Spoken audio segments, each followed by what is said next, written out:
Welcome to the Untoxicated Podcast, and welcome, Sheri, Thanks. to a new and probably recurring segment I'm going to call Debbie Downer and the Dictator, the Triple D. Who's the Debbie Downer? Well, that's you, of course. And who's the dictator? Well, that's me, of course. I think you can probably just take the tour off and just say dick.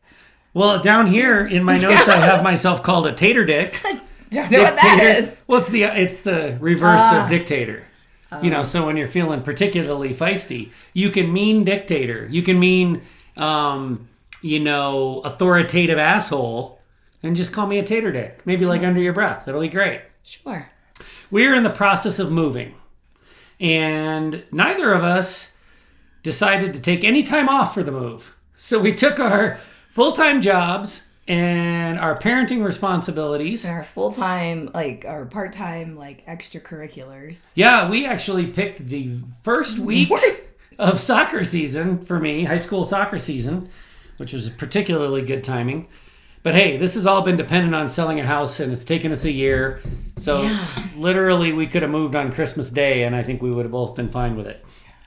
But the point is, we didn't take any time off. Yeah, but Christmas Day, let me just say, we would have had extra hands. That's we would right. have had all four that of would the have been kids better. as two significant others than your parents. Why didn't we move on Damn Christmas it! Day? Why didn't we think of that? Next time, when we move again in 25 years.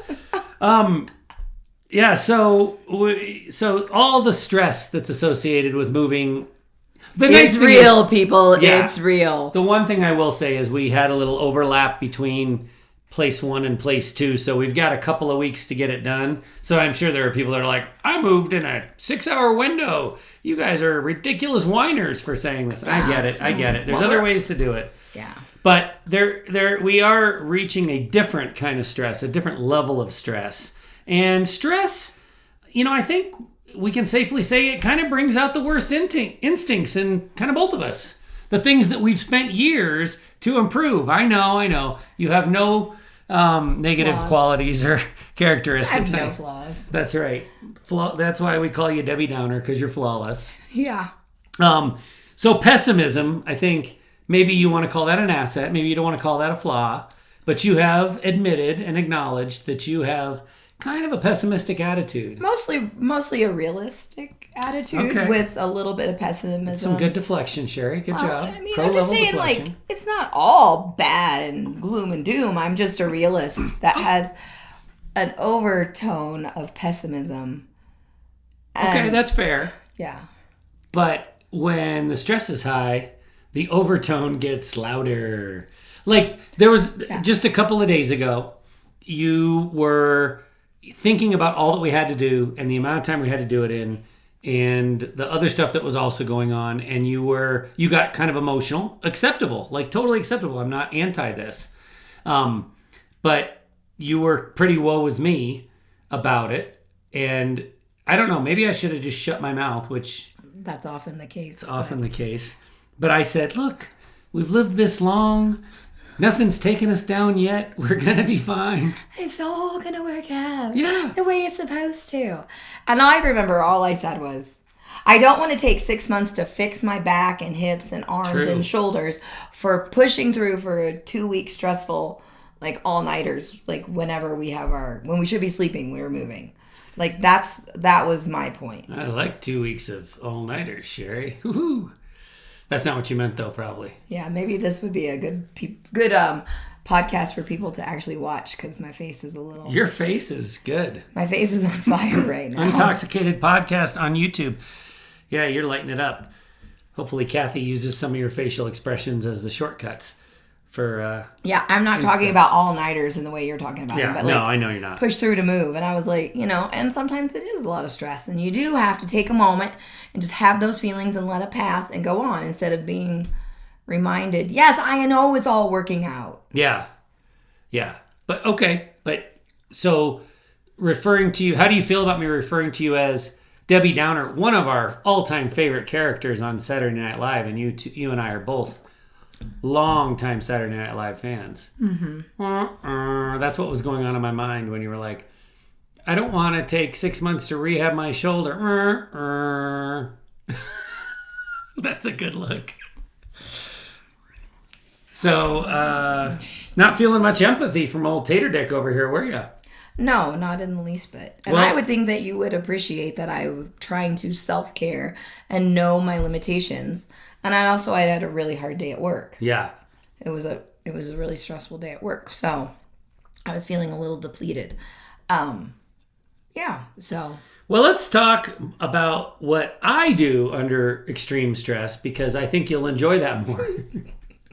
I think you'll enjoy that more and maybe be less defensive. I turn into a no patience, low empathy tyrant. See, I wrote it right there in my notes. To make sure in writing. You don't have enough adjectives to describe how most of us in the house are feeling about you when you're that. Yeah. But yes, no patience. Check. No empathy. No empathy. No empathy. Tyrannotarical. Dick. Tyrannotarical. Yeah, like you're like a Tyrannosaurus Rex. I got it. Yeah. Tyrannotarical. I think you just... Dickhead. So, thank you for changing. I don't know how to spell tyrannotarical. I'm going to try to put it in the show notes, though, because I like it. Tater Dickhead. Or just Dickhead. Yeah. Yeah. So, like, anything that kind of gets out of the plan is, the plan is a straight line. The plan has no deviation, no wandering curves, no room for... And you expect everyone else to be optimistic, to go with your charging forward, straight ahead plan. And when it diverts, you can get upset, but nobody else can get upset. And I can imagine that it's particularly hard for the rest of you because nobody else knows the plan. Right. It's all just in my head. Part of that is our lack of communication when we have so much going on. Yes. So we don't have time to communicate and strategize. Yes. And so I'm building a strategy, you're building a strategy, there's no communication, and then both of our worst pieces of our personalities come out and we clash. You just admitted that you have a worst piece of your personality. Oh, but let's remember, it's barely anything. And that's when you become the tyrannotarical. I wonder what kind of dinosaur. I wonder what kind of dinosaur I'd be. Maybe I'll just be a stegosaurus. Okay. I don't remember what. Triceratops. Yeah, that's the one I like. Yeah, with the frill and the horns. Mm-hmm. So the point of this is, it's actually quite an educational or informing period that we're going through, because you and I have worked so hard over the last decade, maybe with intense work over the last 5 years, on tamping down the less live-withable characteristics that we have. The worst parts of ourselves we have been modifying and working on. And trying to replace it with something more positive. Exorcisms of that. Exorcisms, yes. So when we talk about how I'm no patience, no empathy, and what'd you say again? Tyrannotarical? Tyrannotarical. Those are all three things that I've worked really hard to get away from. I've worked on having patience. I know I don't have any patience, but I've worked on it.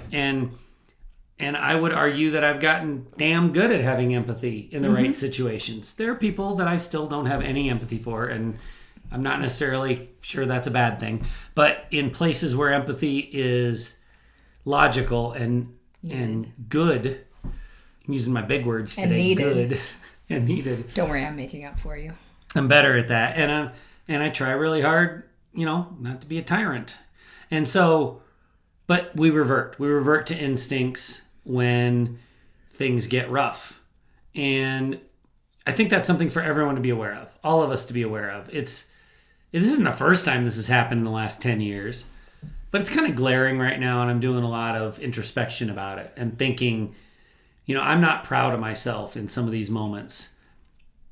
I'm not ashamed. I'm not going into a shame spiral. I'm not close to relapse or anything like that.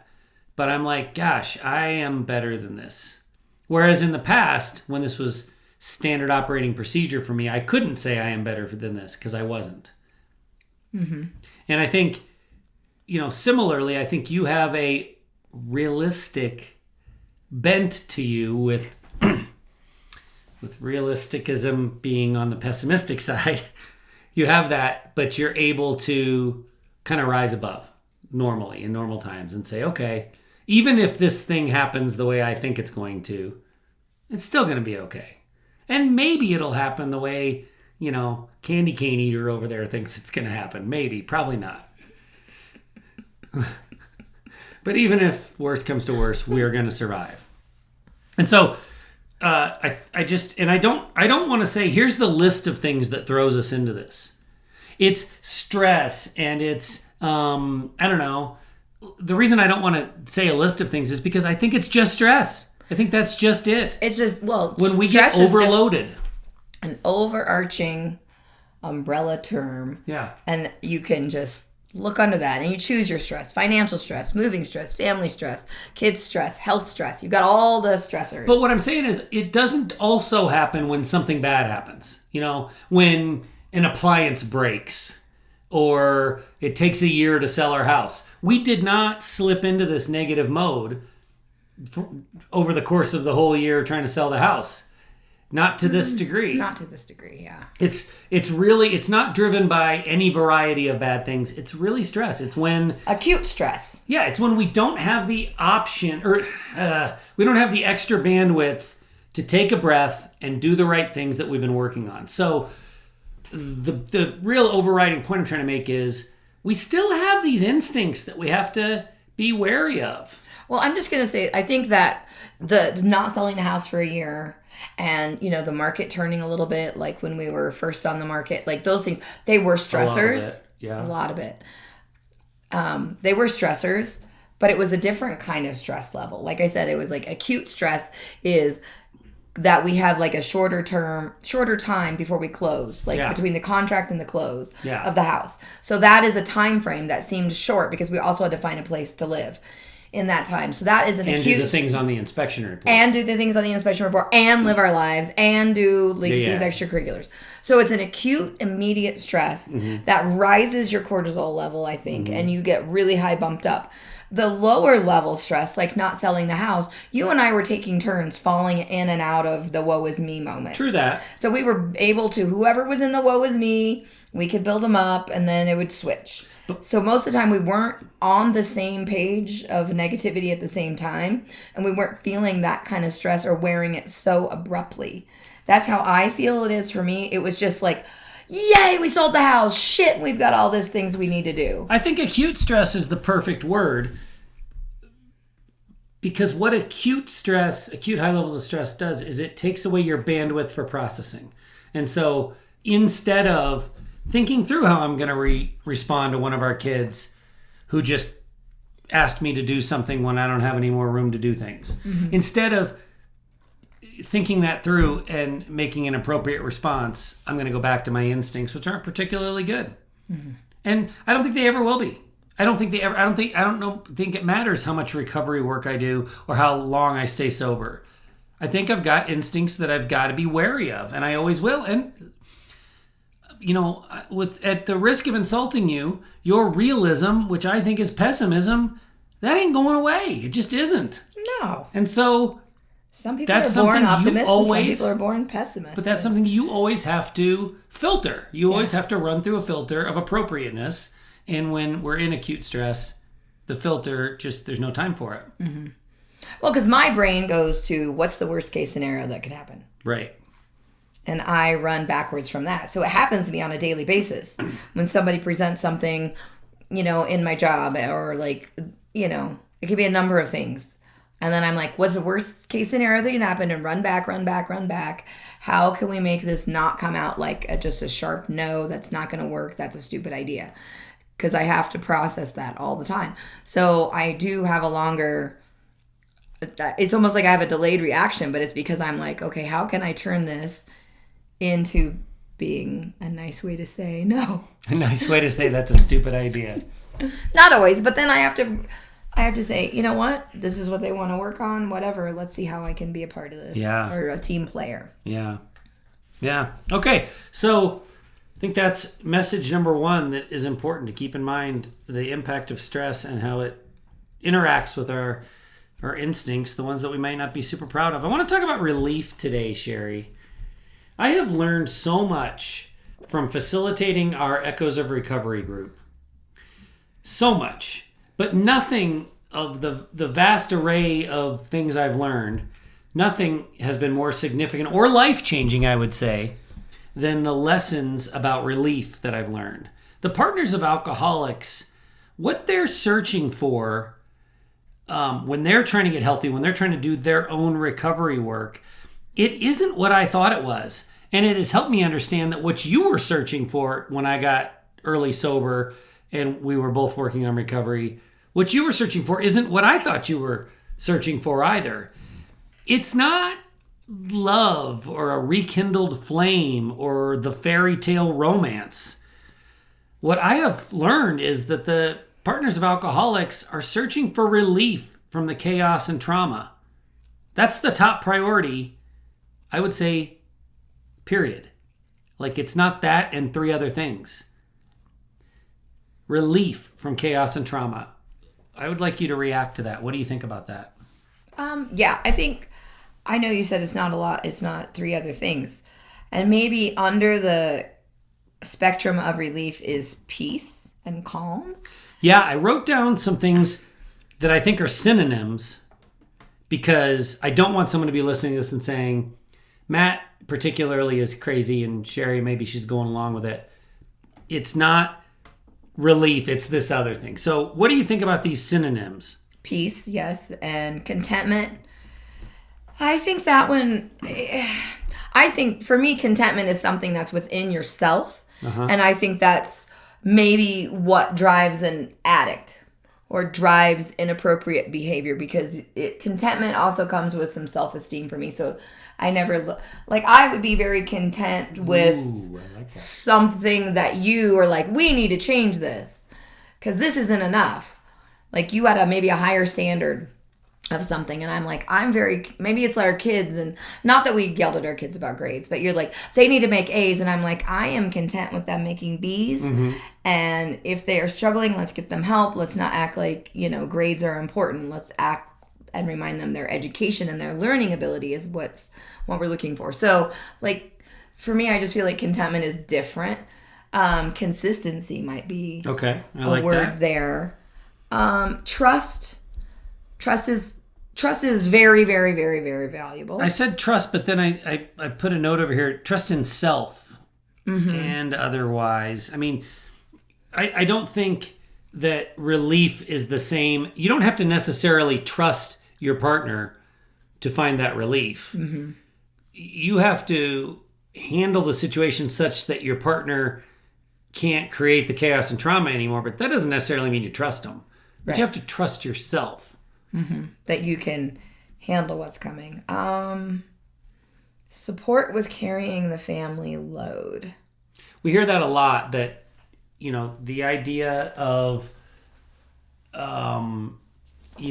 so my partner is working on sobriety. Maybe my partner's gone to this recovery program, but here I am still doing everything for myself and the family. And so I think that, relief from that burden of I've got to carry everything on my shoulders, whether that's support from other family members or whether the previously drinking partner starts carrying some weight. That, to me, that falls under the umbrella of relief. What do you think?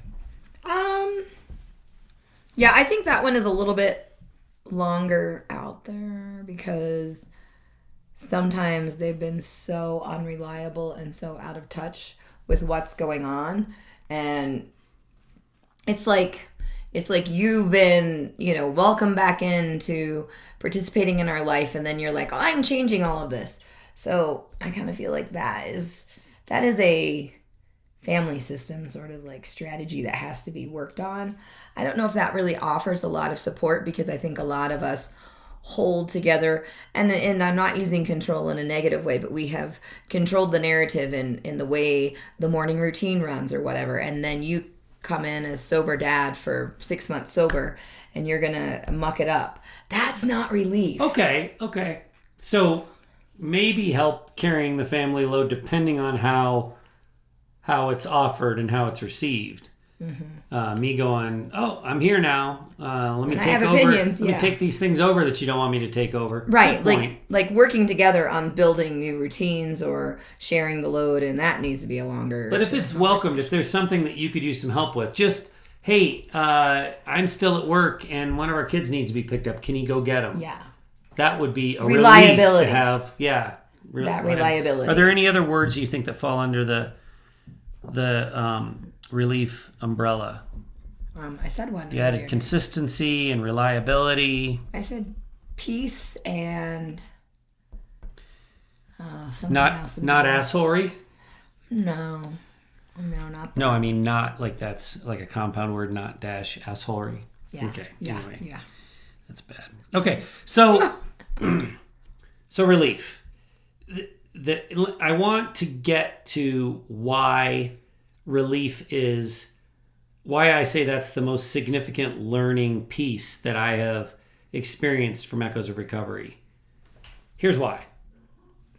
Your role in the survival of our marriage, your role in me finding sobriety cannot be overstated. There are two things that got me sober. One is that my depression and anxiety kept increasing to the point of being debilitating. But the other one, the same size but really big, was your detachment. Your decision that you had figured out you weren't going to convince me to get sober. You weren't going to find just the right program. You weren't going to yell at just the right volume. You weren't going to beg it, on your knees just right. You weren't going to give me, just enough sex, or you weren't going to otherwise try to ease my pain and make life easier for me. There was nothing you could do to get me sober. And so you detached and pulled away emotionally and were preparing to detach physically. And that, I recognized it, and it scared the shit out of me. And that got me sober every bit as much as the increasing depression and anxiety. Okay? Mm-hmm. So that's your role in the fact that we're still married. I think this piece about relief, this learning about relief, is every bit as much responsible for the survival of our marriage. What I mean by that is, I thought what you wanted from me was very, very different than to feel relief. I thought you wanted the perfect marriage, the fairy tale, this romantic version of love. I thought here we were in our mid-40s when I got sober, and you were hoping to rekindle this thing that would look like Romeo and Juliet. I mean, I really thought that. They die. Yeah. No one wants Romeo and Juliet. No. But anyhow, I didn't want what you wanted, because I think my perception is you thought you were going to be sober and you were going to be the white knight in shining armor coming to sweep me off my feet and us look into each other's eyes and dance in circles and like with some, wonderful music in the background. Can we do that Celine Dion song they God, do in the airport now? Do you think you and I could pull that off? Why do they throw the shoe at the camera at the beginning? Is that part of it? I have no idea. Listen, I don't even know. It's not my kind of music, and so I immediately turn it. I don't even watch. Do you know why I love that? To diverge for a second? Because it's young women being bold in public.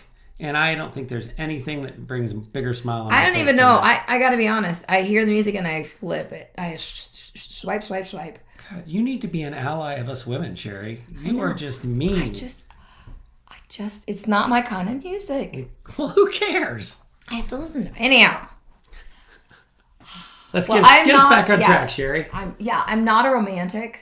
I didn't want romance. I just wanted to like you. So I didn't need you to come in and try to like rekindle this love. I just wanted to like tolerate you. And you could have told me that until you were purple and I would not have listened. Right. I would not have believed I think the only thing that made like that early part of sobriety and trying to fix the marriage is you realize how much I didn't like you.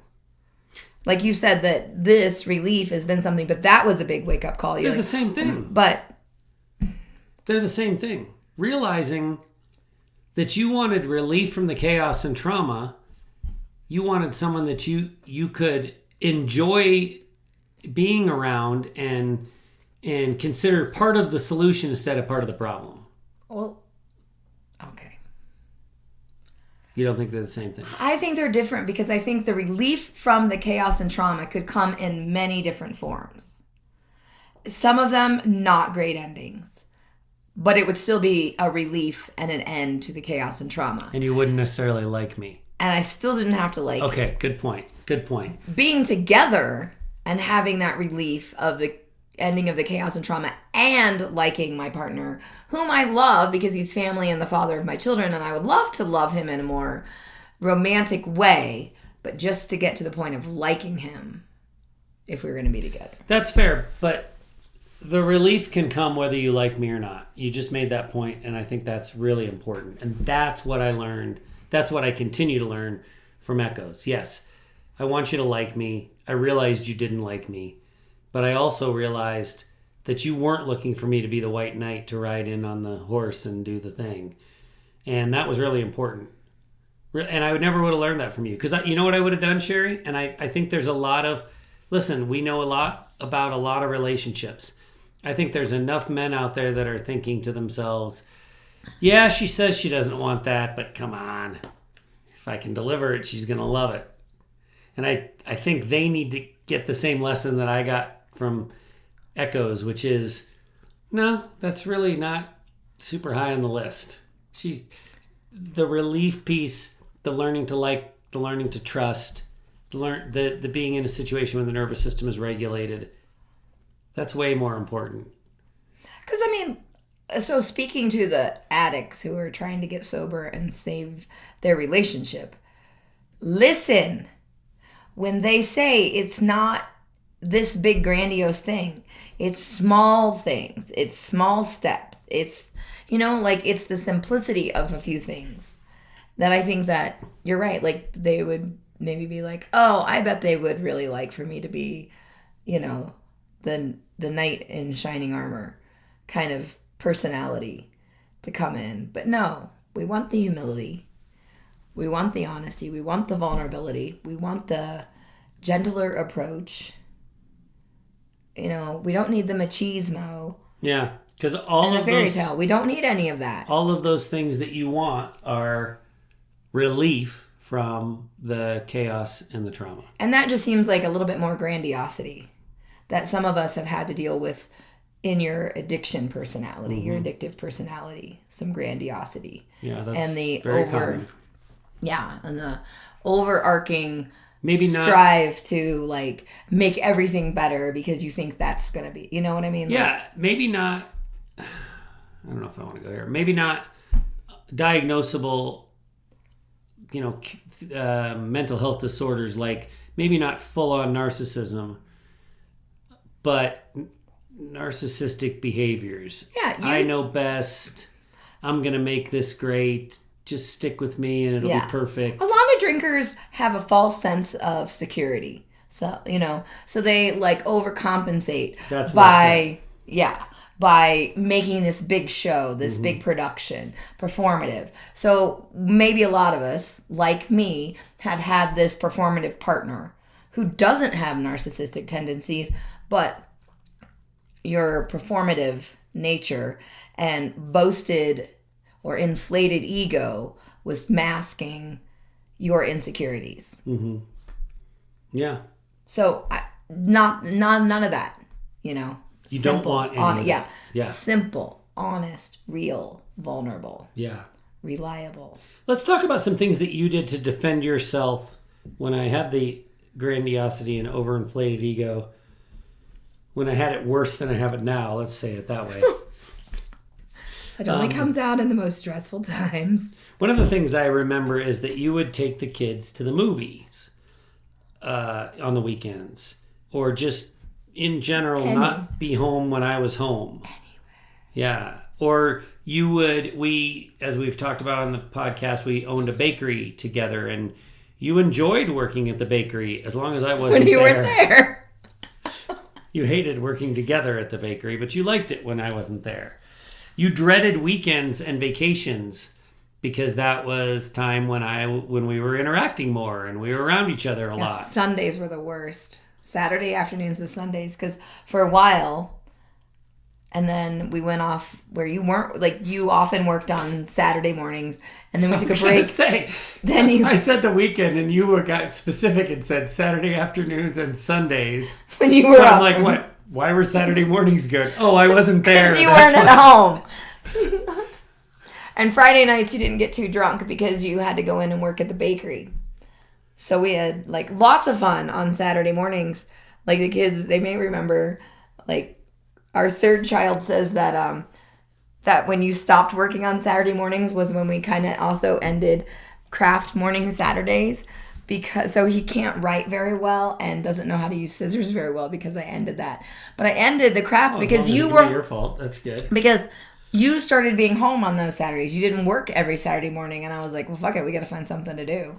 Also, I didn't want to deal with you like yelling about our mess that we made, or we would like fix this brunch and we'd have so much fun. It's too bad you couldn't have been a part of it. But so yeah, we did these things that were like kind of rituals, and then when you were here, we couldn't have that like freedom of creativity, and there was grouchiness.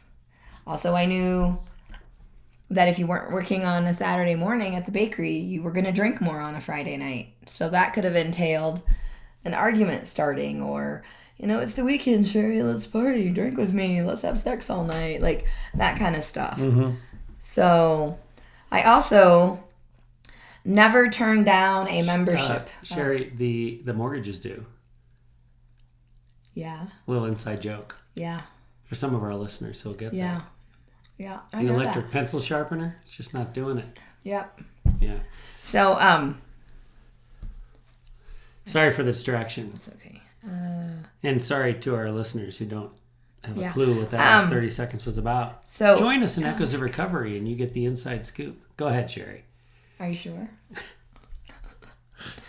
You also, I never turned down a membership to a place where we could take the kids. The zoo, the children's museum, the science and nature museum, the botanic gardens, those sort of things. Whenever the grandparents would ask, what's a great family gift or what can we get? I'm like, those things, because then we could go there for free, because people, let me just remind you that Matt is a little bit of a frugal type of person.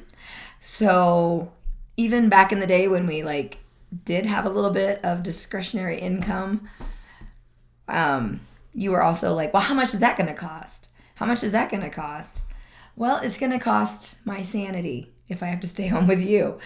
So we often went to with memberships like that, because we could come and go, and if it didn't work out, did you look at those as educational experiences for the kids, or did you just look at them as escape and relief from the chaos and trauma? A cheap escape and a relief, that we would have some place to go that I could cover. So it was a cover. Yeah. And disguise. Yeah, it was a disguising. So the education was like a bonus. That's cool. They're learning some stuff. And I look like to everybody else, oh, look at her taking her kids to all those places and letting them have fun and do that stuff. But it was to make sure that they had a place where they could go and forget the shit too, because it's not like they maybe were completely aware of it, but they could feel it. Mm-hmm. So they needed to go and get a distraction and a relief. That's why, it was so hard when we started skiing together as a family, because I'm we're locked in this car, driving there.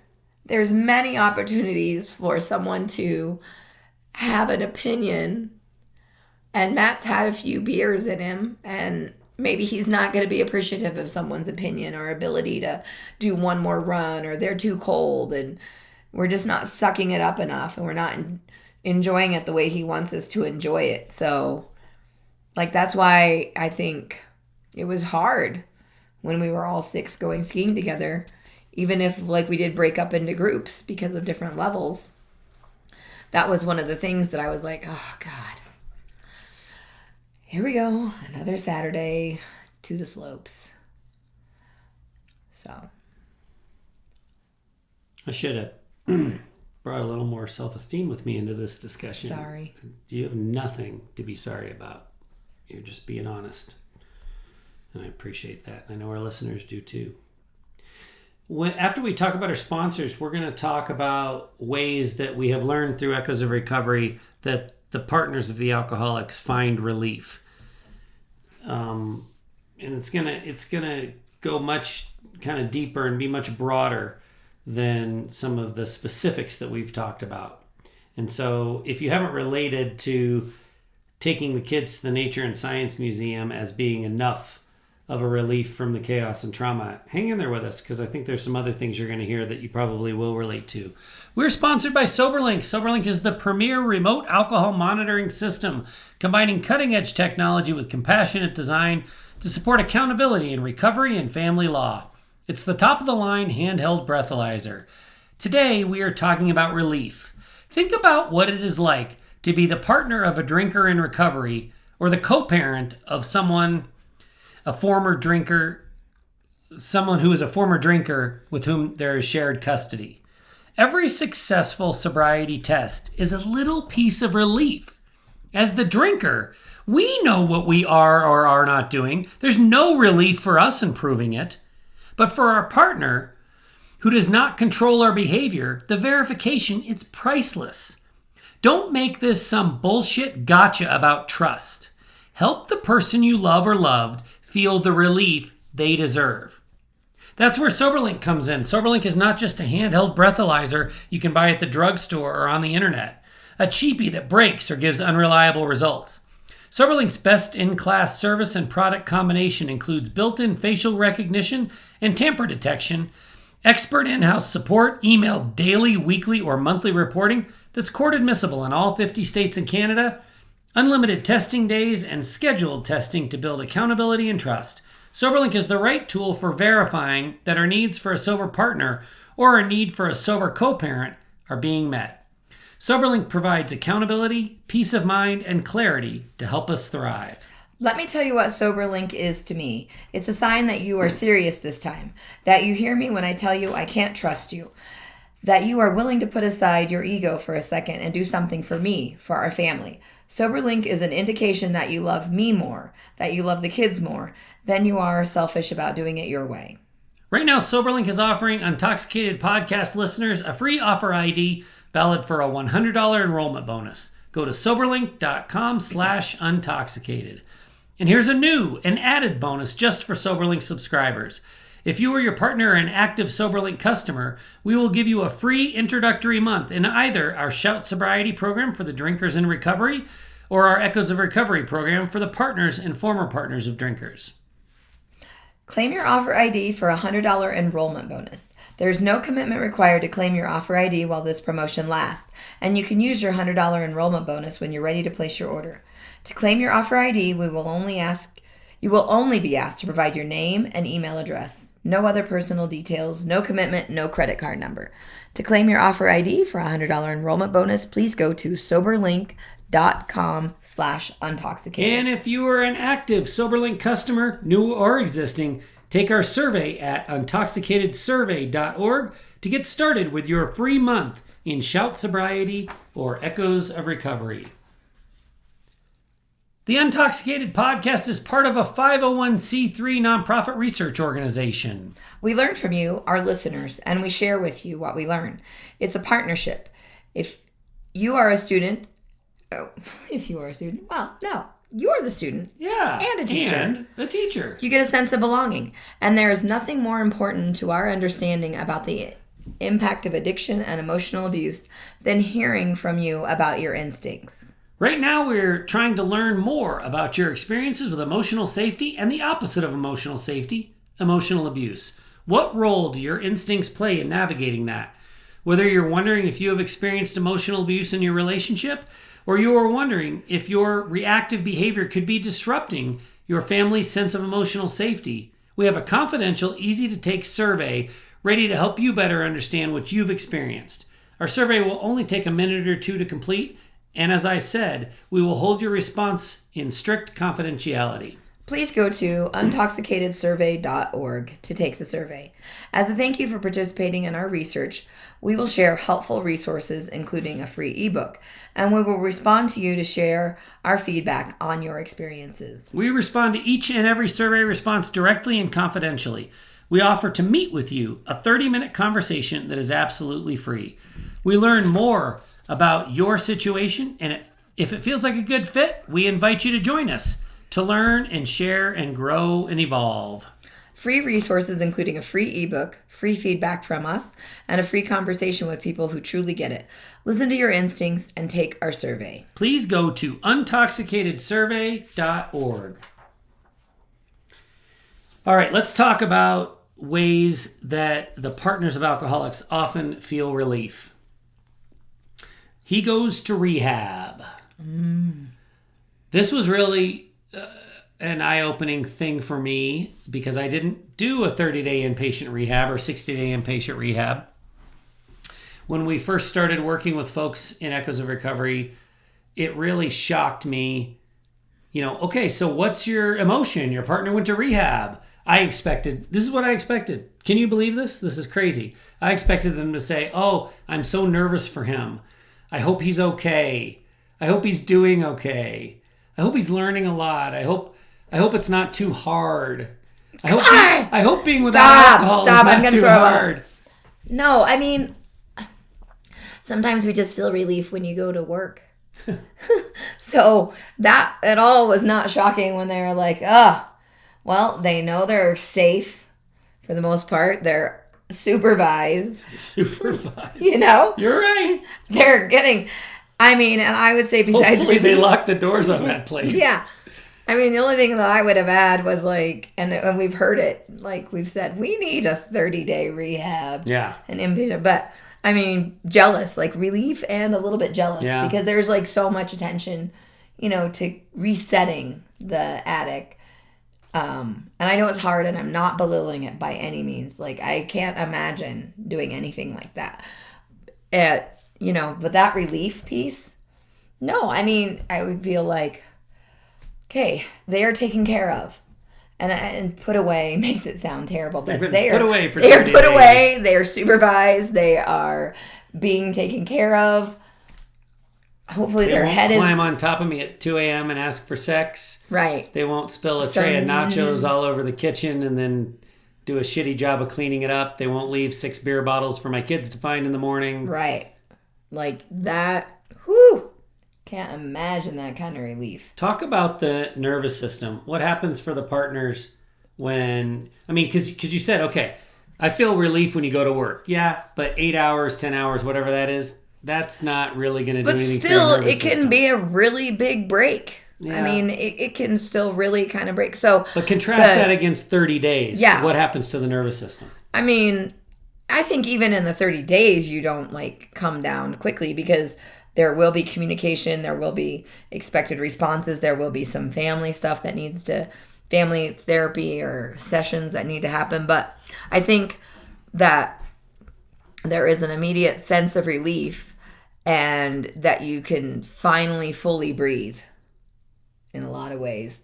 You can take a really good, deep belly breath and you can sleep a little more soundly. But I never had that kind of relief to really compare it to.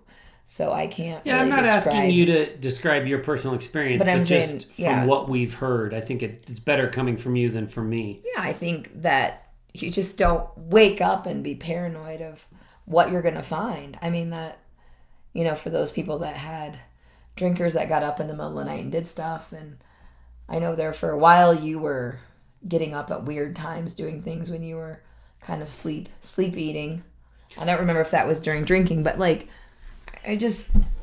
Talk about what happens to the common spaces in the home when the drinker goes to rehab. And if you live with other people and you have kids in the house, I think they feel more... specifically is what I was thinking. I think they feel more comfortable being around the kitchen and talking to you while you're making dinner or doing laundry or watching a movie together because there isn't judgment or there isn't noise or isn't ridicule or comments.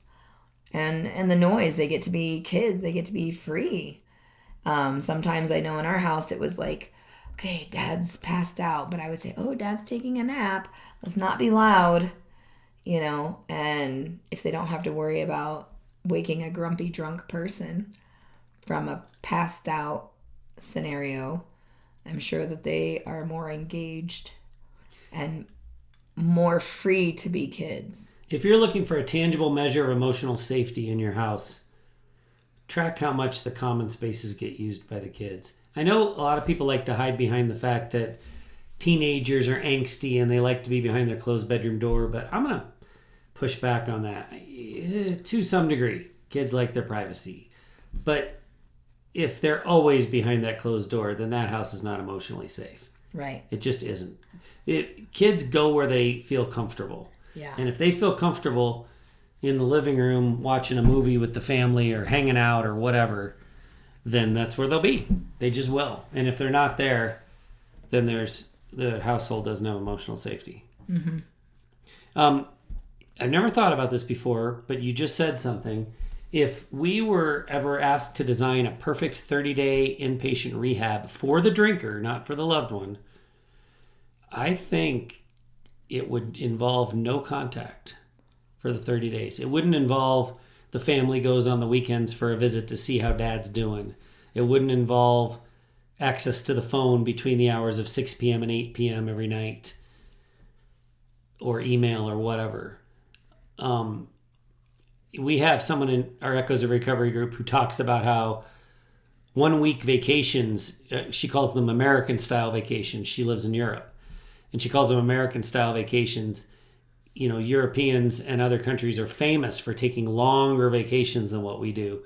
And she says that has a real mental health benefit, has a nervous system benefit. And so 30 days away where you get a phone call every night to hear how hard it is or how much it sucks or how much I miss you or are you excited for me to come home? Can't believe you did this to me. Yeah. Any of that. Like, good luck getting your nervous system straightened out. Just being on pins and needles, like waiting for that phone That's right. ring. I bet starting at 3 o'clock in the afternoon, the pins and needles start. Having never been through that, I bet that's the case. Mm-hmm. Okay, so he goes to rehab. That is an opportunity for relief. The relationship ends. Oh. That is an opportunity for relief. And we have experienced this through the folks that we work with in a variety of ways. The relationship ends because of separation or divorce. The relationship ends because of death. Whether that's a suicide, which in our experience is less common than a medical issue that takes the person's life, whether the alcohol causes a fall or the alcohol causes some other kind of medical condition and the person dies. The partner of that alcoholic, separation, divorce, or death, they all have a similar emotion, a similar feeling of relief when that's over. And it's often hard for them to speak of that because it feels so mean. To say, here, my marriage ended. For my kids, their father and their mother live in different homes now. That's hard. But to express out loud that there's a feeling of relief from that usually comes with a little bit of guilt at first. Mm-hmm. It's just something that has to be worked through. Yeah. But eventually, we just had video calls this last week with our Echoes group where one of the people who has lost her partner, he died, she talked openly and bluntly and directly about the relief she feels from not having to deal with the chaos and trauma. And I'm so proud of her for getting to that point in her work, in her recovery work. But so if you're in that situation, if you're listening to this discussion, you're in that situation and you're thinking, I feel so guilty because we're separated and I feel so much relief from that. I'm here to tell you that's a universalism. You're not alone. And I think the work of recovery for you might be to process that so you can get over the guilt of feeling that relief. But you should not feel guilty for feeling that relief. You've been traumatized.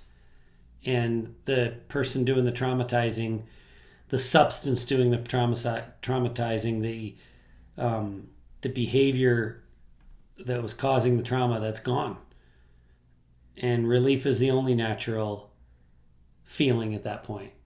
Mm-hmm. Do you agree with that? Yeah, Sheri? And it's not like that's how they wanted to feel the relief at all. That's right. It doesn't even mean you rooted for that. You didn't root for that ending. You didn't root for that.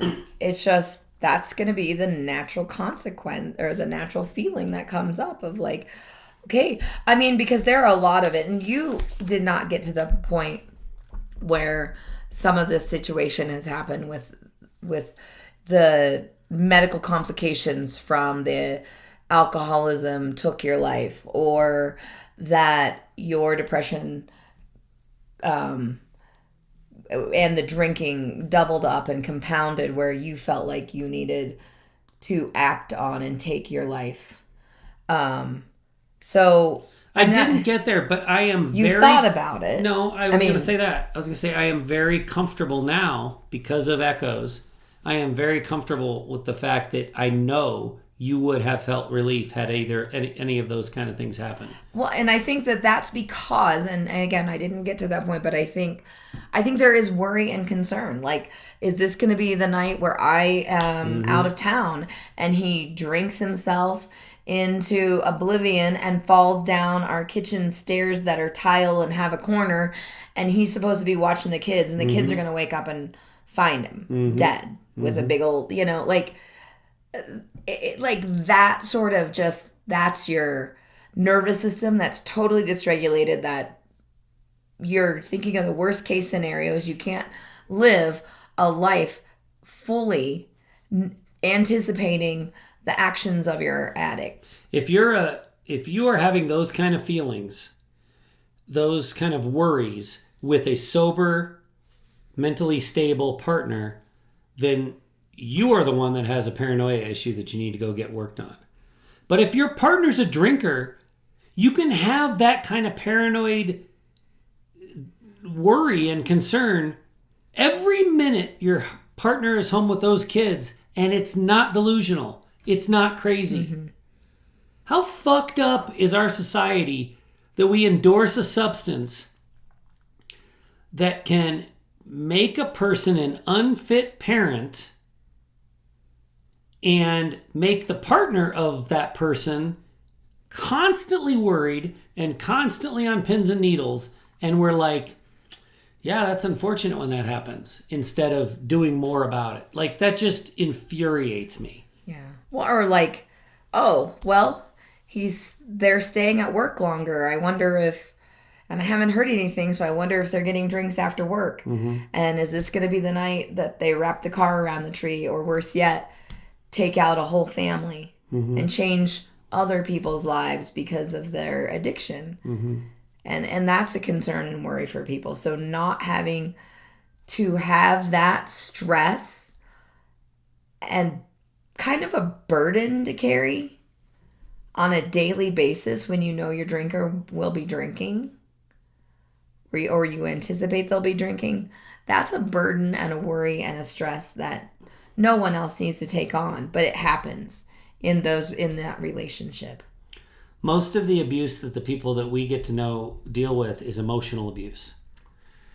Another area where the partner of an alcoholic who has dealt with a lot of emotional abuse, another place where they potentially experience relief is when he finally crosses the line and he hits her.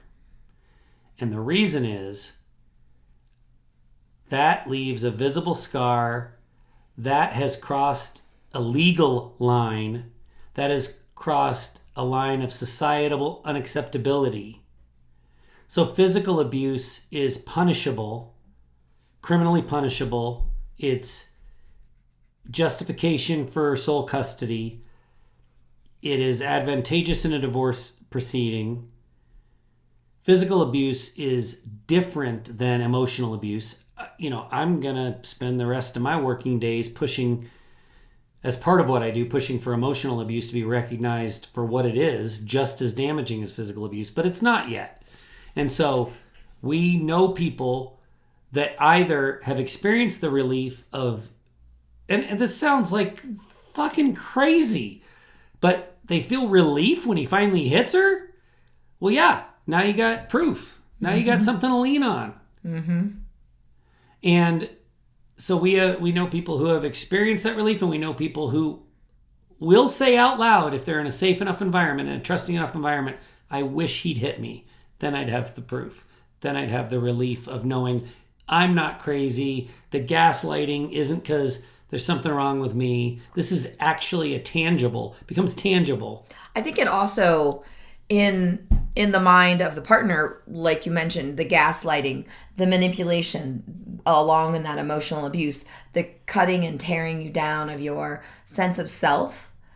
We can waffle in and out of like, do I deserve that? Did I really mess up by loading the dishwasher wrong? Like, I mean, you know, I'm not like you didn't do that, but you know, like that emotional abuse and that degradation that happens with verbal abuse, it can really make us question our sense of self. And I'm not saying that physical abuse we don't question, because then I'm sure a lot of abusers would say, well, you deserved that, or you provoked me, so I had to hit you. Those are things that I've been... Which is total bullshit. Right. Yeah. But there is some sort of line of like, now it's moved into this different realm where my well-being, my physical well-being is at risk because somehow we dismiss our mental well-being a little bit more, and we find it easier to excuse or to question or to doubt ourselves. We dismiss our mental well-being, and that's something that's slowly changing. And we're going to do everything we can to help push that along. I'm coming to believe, Sheri, that there really is one measuring stick for how you maintain a successful relationship, how you evaluate your performance in relationship, and I'm talking about with your partner and with your kids. You could expand this. You could say, this is the measure I'm going to use to evaluate my relationships with my neighbors, with my coworkers, with my friends. But I want to focus for a minute on my partnership, my romantic partnership, and my kids. This is the measure. I think there really can be this singular measuring stick. Am I putting my family into nervous system activation? Am I putting them into fight, flight, fawn, or freeze, or not? And if the answer is yes, then I'm causing trauma and I'm not safe. Whether I'm drinking or I'm just an emotional abuser, shouldn't use the word just. Whether I'm drinking or I'm an emotional abuser or both, or I'm any number of other things, have narcissistic tendencies, whatever. Am I putting my family into nervous system activation? And if so, then there's no way for my relationships with my partner or my kid to be successful. There just isn't. So if you say something snarky about dishwasher loading, that needs to go away. That's you're sending your partner into, oh God, here comes the tirade, here comes the rant. I got to get up on my eggshells, ready for this. It's not acceptable. And I've got to imagine that if you're listening to a podcast about alcoholism and emotional abuse and relationships, that you kind of wish or want or hope for a successful relationship. Well, don't talk about how confusing it is and communication is hard and I'm not a good listener and there's 15 different things I got to figure out how to do and it's so complex. I don't know. I've always believed that, but I don't know that I believe that anymore. I don't know that it's complex. Are you putting the people you love in nervous system activation? Yes or no? And if you don't know what that means, then keep listening. Dive in. Learn about emotional safety. Learn about emotional masculinity. I believe that the role of the father in a relationship is to provide, protect, and lead, but not in the traditional ways, not in the ways that we think about that societally. If you're being emotionally masculine, you're providing an emotionally safe environment. You're protecting your family from comparison, critique, and criticism while in the home. Comparison, critique, and criticism, that's all the stuff we face all the time from technology now. So create a home environment that softens that blow. Get the kids out into the common areas, get them off their devices. And am I leading emotionally intimate conversations? If you're doing that, you are going to help to keep your family out of nervous system activation, and you're not going to be responsible for putting your family in nervous system activation. And that's the measuring stick for success. And it requires 100% emotional safety 100% of the time. I want to remind our listeners that 1% of our time is 14 minutes a day. And so if you are ranting and tirading and criticizing and being what'd you call me? A tyrannitarium? Tyrannitarical. If you're being tyrannitarical 1% of the day, you are failing in that relationship. I'm sorry to be so blunt. 14 minutes of verbal and emotional abuse or physical abuse is pretty significant. That's a lot. That's way too much. So 99% isn't good enough. It's got to be 100%. And I learned all of this. I know a lot of our Echoes of Recovery folks listen to this podcast. And so I want you to know I learned it from you. And I'm proud of all that you've brought to our work and our learning. I went to grad school. I didn't learn this in grad school. I learned this from our people. And so thank you, Echoes folks. You know I love you. Did you hear something today that is valuable to you? Please support Stigma, the 501c3 organization that brings you the Untoxicated podcast. We know you're listening on your phone. Why not open that Venmo app and send a fully tax-deductible donation to @Matt-Salas with the last 4 digits 1412. $10 is great.